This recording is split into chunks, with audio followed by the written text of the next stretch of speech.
d'aller voir les amis, il faudra leur téléphoner. Il y a un temps pour chaque chose, la vie elle, ce n'est pas rose. La fin du monde est à 7 heures. Il reste 1 heure avant la fin du monde. Le ciel s'est enfin mis d'accord, éliminons de l'univers la race humaine par la mort. La parole est à Jupiter, envoyons donc un météore sur cette engeance que j'aborde, sauf sur Gertrude que j'adore.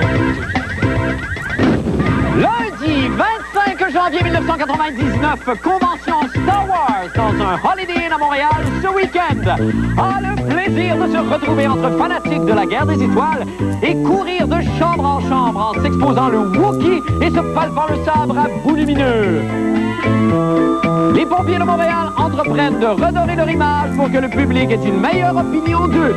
Mes suggestions, perte de poids, perte de poids, perte de poids. Hey, bonne fête du monde et bon début de semaine, mesdames et messieurs. Tout d'abord, des nouvelles de moi. Eh bien, pendant toute la fin de semaine, les journaux n'ont parlé que de la nouvelle coupe de cheveux de la populaire animatrice Judy Snyder. Eh bien, une fois de plus, la fin du monde dame le pion au talk show Le Point Jus en vous présentant en exclusivité, 4h30 avant la démone, le seul véritable hairdo qui fera trembler le Québec, c'est-à-dire la nouvelle coupe de cheveux de Marc Labrèche. Musique.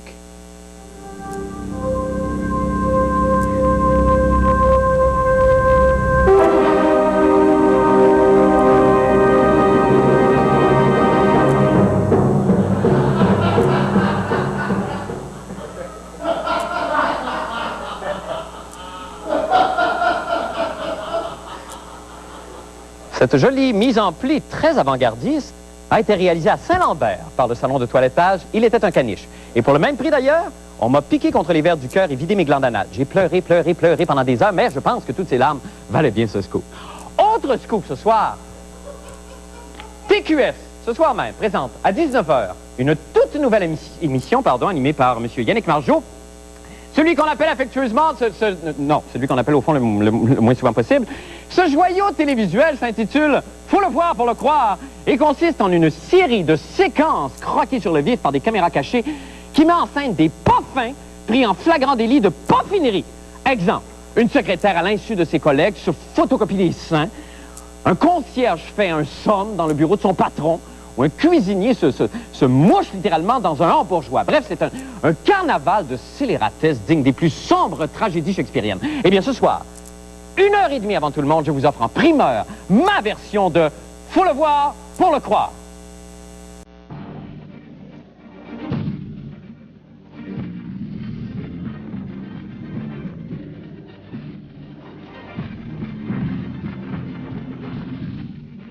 Hey, papier! Merci. Bon? Oui. Merci.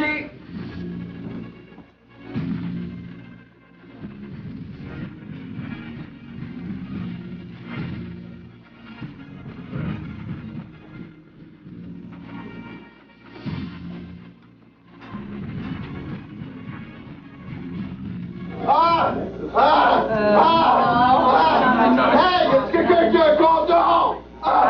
Un condom! Oui. Un condom! Merci!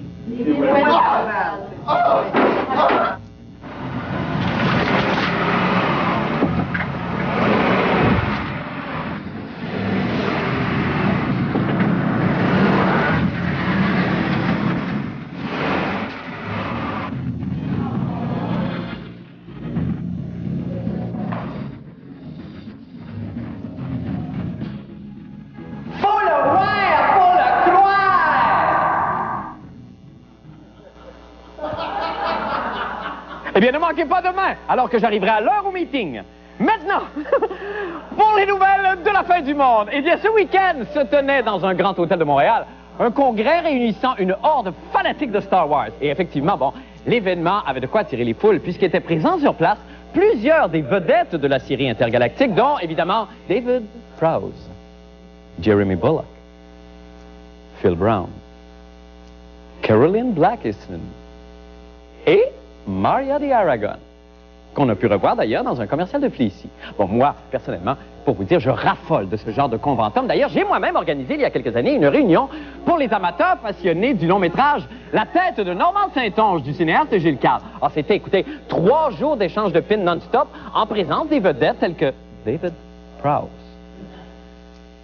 Jeremy Bulloch, Phil Brown, Carol Lohr et Maria de Aragon, qu'on a pu revoir dans le rôle de la noyée numéro 325 dans Titanic. Eh bien, Jean-René Dufort, ainsi que David Prowse, Jeremy Bulloch, Phil Brown, Claude Faufour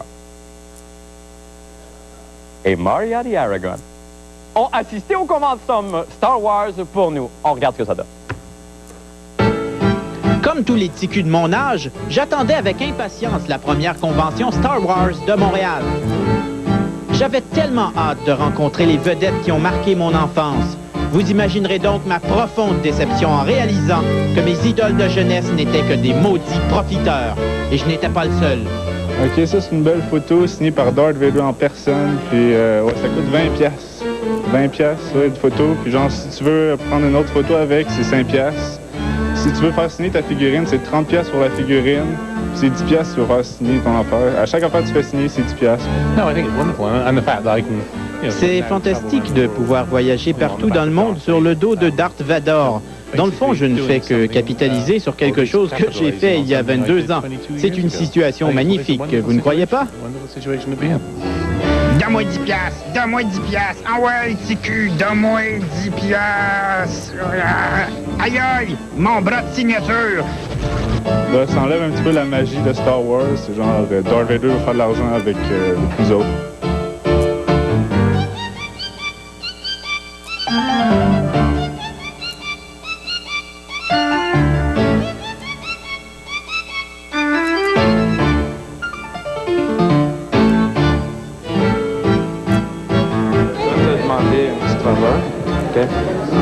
Je vais donner la permission de filmer, qu'est-ce que vous voulez. Je ne veux pas que vous vous concentrez sur l'argent. On ne veut pas que vous filmez de l'argent se faire échanger, puis combien les affaires coûtent. Parce que les acteurs ne veulent pas.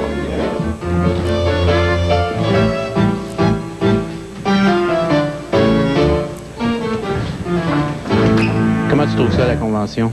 Honnêtement, je suis vraiment déçu. Moi, j'ai payé 25$ pour rentrer. C'est un gros Toys R Us pour moi. Ils vendent juste des bébelles. Et voici ce qui arrive quand vous voulez vous procurer un échantillon original du film de Star Wars. Nous autres, on a pris les trailers, on les coupe, on fait des diapos, mais on n'est pas sûr si on a le droit. Mais le représentant de Lucasfilm est ici, il nous a rien dit, mais on aime mieux pas que... Vous aimez mieux pas attirer son attention. C'est ça. Ça va être 5$. As-tu... Non, mais les autres, ils ont le droit de charger, pourquoi pas moi? Ah ouais. Ici Jean-René Dufort, à Montréal. Eh bien, allons rejoindre M. Dufort qui nous attend toujours à la patinoire. Pourquoi, Jean-René, ce soir? Ben, tu le sauras tout à l'heure. Bon, ben, c'est bien fun. Alors, Jean-René, vous qui êtes un passionné des Star Wars, je pense, c'est tout à fait votre génération, vous avez dû être profondément choqué et déçu. Ben, c'est très décevant parce que on est vraiment attiré là par le rêve et c'est le rêve qui nous fait dépenser parce qu'on a l'impression que ça va être la seule fois où on va avoir l'occasion d'être à côté de Darth Vader. Et là, on sort nos 20$ et nos 100$. Mais moi, j'ai une bonne question à poser. Est-ce que Darth Vader passe aussi une petite vite à l'impôt parce que c'est des 5$ comme ça qui arrivent dans ses poches, puis peut-être qu'il prend l'avion sans payer, je sais pas. Ben effectivement, en tout cas, encore aujourd'hui, on parlait dans la presse de ce projet de loi qui voulait cibler les acteurs américains qui venaient tourner à Montréal. Ben, c'est ça, une petite fin de semaine comme ça devrait être assez lucratif. Mais est-ce que ça, c'est parrainé par les producteurs du film ou c'est complètement indépendant? Est-ce que Lucasfilm, par exemple, a à voir avec ça ou non? Non, d'après ce que j'ai su, il y avait des espèces de superviseurs de Lucasfilm qui regardaient ça, mais c'est vraiment du gros, c'est du Walmart. Là. Bon, oui, parfait. Ben, écoute donc, ça sera pour une autre fois peut-être. Ben, ça oui. nous empêchera pas d'aller voir le film, Jean-René. Non, surtout pas. Non, surtout pas. Ça coûte seulement un 10$. Ben, c'est ça. Allons faire une petite pause et revenons pour d'autres nouvelles. Merci infiniment, M. Dufort. La fin du monde est à 7 heures.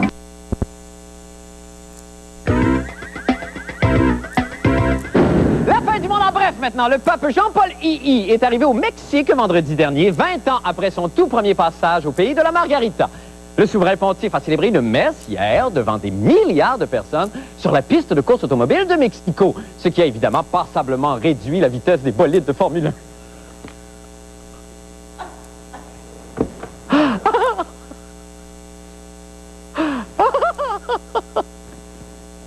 C'est très drôle. Ça fait mal. J'ai mal. Ça fait mal. En tout cas, à Mexico, là où, selon une des chansons les plus fredonnées d'Evan Juanes, les familles sont charmantes. Oh, Evan, quel homme à femme, hein? Appelle-moi Evan, on ira au topless ensemble. Donc, à Mexico, Jean-Paul II a malheureusement, contre les avis de ses médecins, bu de l'eau. Bref, le Saint-Siège a le flux. Et cela a donné lieu à une cérémonie liturgique plutôt confuse. On regarde.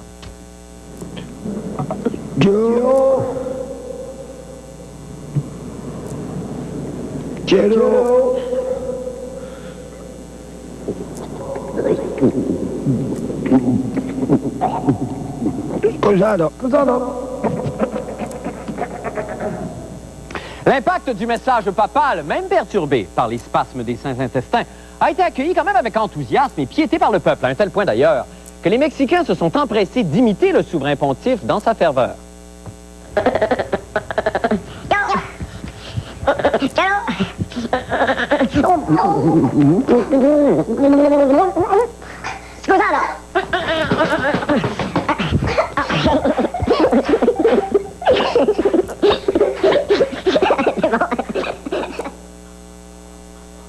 Bon, note à moi-même, ne pas oublier d'envoyer un don au Mexique.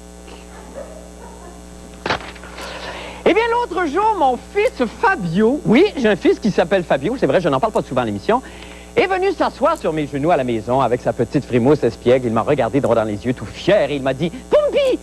Pipou! Papou! » Ah ouais, accouche là. Papa, Fabio, papa. Il dit « Poupio! » Oui, c'est ça, Poupia. Pipier, tu sais ce que j'aimerais devenir quand je serai grand ploupou? Sûrement pas professeur de diction, bâtard. Mais non, Pipon! Non, quand je serai grand, je voudrais être pompier. Je cours le dire à Mimo. Ah, j'haïs cet enfant-là. Je déteste cet enfant-là. Il a 19 ans.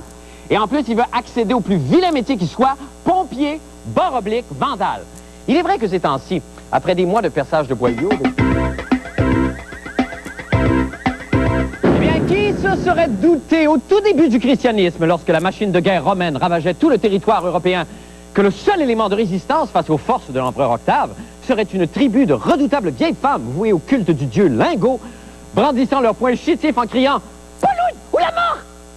Eh bien, le voici avec sa chronique des sports. Pauloud, bonsoir. C'est très bon, ça, Marc. Alors, c'est un plaisir. Bonsoir, merci nos scripteurs. Merci. Toujours si inspirés. Oui. Vous avez passé un bon week-end? J'ai passé un week-end. Parlez-nous du vôtre, Paul. Ben, tout d'abord, il faut donner des nouvelles de notre souris. Nous avons littéralement été assiégés de messages électroniques au cours du week-end. Des gens qui s'inquiètent. Va-t-elle revenir ou non? Surtout que le week-end prochain, c'est le Super Bowl.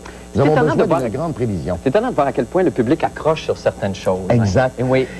Est-ce la fin du millénaire ou je sais simplement... pas, probablement qu'on se cherche, effectivement. Oui, la destruction d'une société. Donc, la souris va probablement rester avec nous pour une autre bonne partie de la saison. Vous savez très bien que ça ne dépend pas de moi, mais de la productrice. Effectivement. Et comme je joue selon le livre, comme vous le savez... Alors, elle a eu raison, de toute façon. Oui, l'Amérique a battu le reste du monde, si on veut. J'ai pas vu le match. International. Ben, Wayne Gretzky a été extraordinaire. Il a gagné son 17e véhicule en carrière, un Dodge Durango. Comme s'il en avait besoin. Mais il a donné les 16 autres, par exemple, à sa famille. Ça, c'est gentil. À sa famille? Il ressemble un peu à Marc Labrèche, je trouve. Oui, il y a un petit côté comme ça, altruiste, vraiment, qui s'oublie. L'exploit du week-end, à part ça, c'était David Duval. Est-ce que vous connaissez David Duval? Pas du tout, pas. Il n'a aucun lien de parenté avec Lionel Duval. Il a joué 59 sur la dernière ronde de la classique Bob Hope au golf. 59, Marc. C'est beaucoup, 12 en bas de la normale? 13, pardon. Sur le circuit de la Quinta, ça s'était vu seulement à 2 reprises avant dans l'histoire du golf.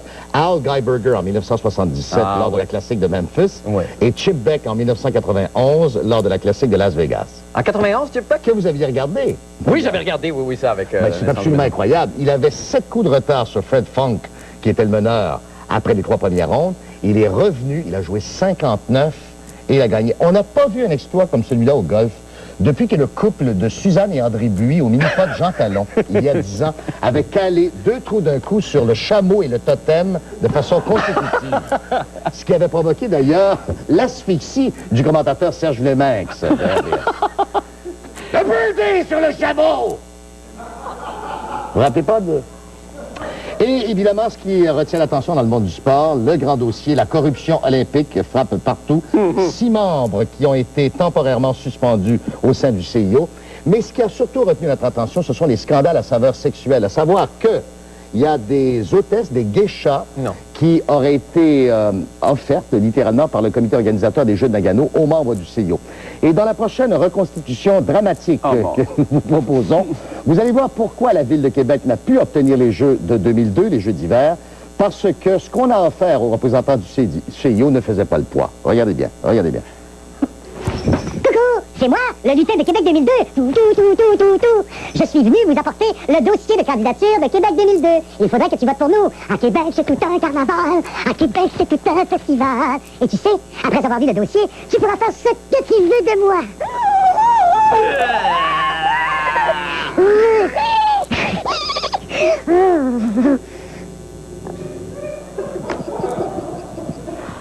Vous êtes bouleversé. Le savez-vous? 20 ans d'olympisme pour en arriver là. 20 ans. Merci infiniment, Paul. Merci beaucoup. Nous allons faire une petite pause et nous revenons pour le mot final et la météo. Restez avec nous.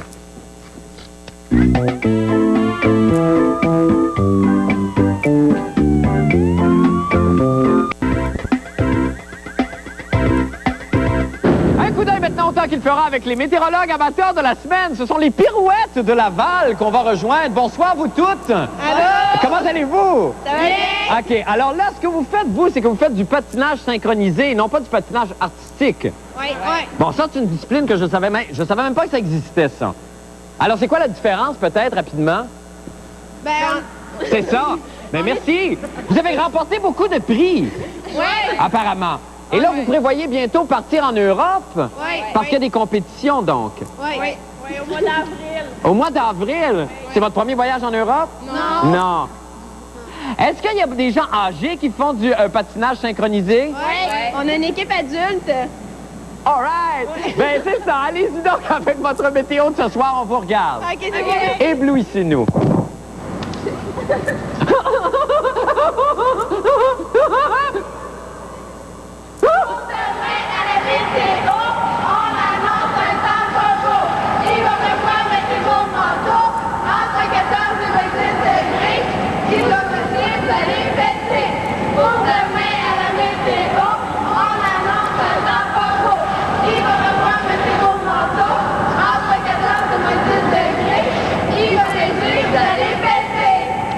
Merci beaucoup!